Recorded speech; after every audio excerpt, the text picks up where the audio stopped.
कर्मों की सजा। एक भिखारी रोज एक दरवाजे पर जाता और भीख के लिए आवाज लगाता, और जब घर मालिक बाहर आता तो उसे गंदी गंदी गालियां और ताने देता। मर जाओ, काम क्यों नहीं करते, जीवन भर भीख मांगते रहोगे। कभी कभी गुस्से में उसे धकेल भी देता, पर भिखारी बस इतना ही कहता, ईश्वर तुम्हारे पापों को क्षमा करे।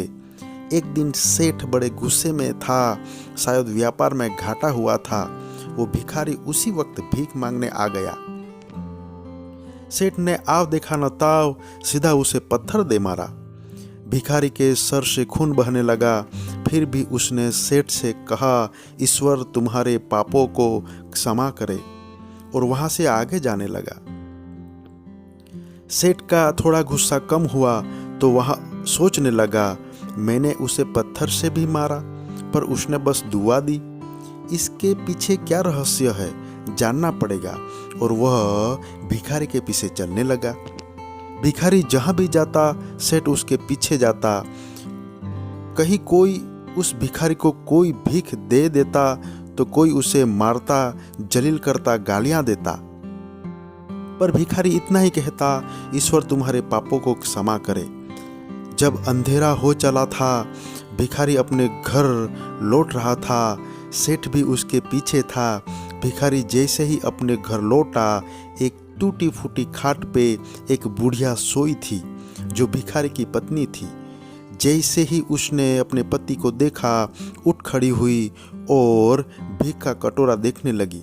उस भीख के कटोरे में मात्र एक आधी बासी रोटी थी। उसे देखते ही बुढ़िया बोली, बस इतना ही और कुछ नहीं?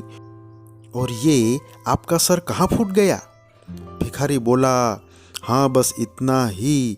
किसी ने कुछ नहीं दिया, सब ने गालियां दी, पत्थर मारे, इसीलिए ये सर फूट गया। भिखारी ने फिर कहा, सब अपने ही पापों का परिणाम है। याद है ना तुम्हें, कुछ वर्षों पहले हम कितने रईस हुआ करते थे। क्या नहीं था हमारे पास, पर हमने कभी दान नहीं दिया। याद है तुम्हें वो अंधा भिखारी? बुढ़िया की आंखों में आंसू आ गए और उसने कहा, हाँ, कैसे हम उस अंधे भिखारी का मजाक उड़ाते थे, कैसे उसे रोटियों की जगह खाली कागज रख देते थे, कैसे हम उसे जलील करते थे। दोस्तों याद रखें, यदि हमारा कर्म भी अच्छा नहीं है तो हमारे साथ भी ईश्वर का न्याय वैसे ही होगा। इसलिए हमें हमेशा हमारे कर्म जो हैं उसे सही बनाए रखना, सभी लोगों के साथ सही बर्ताव करना, यही हमारा अच्छा कर्म होना चाहिए। धन्यवाद।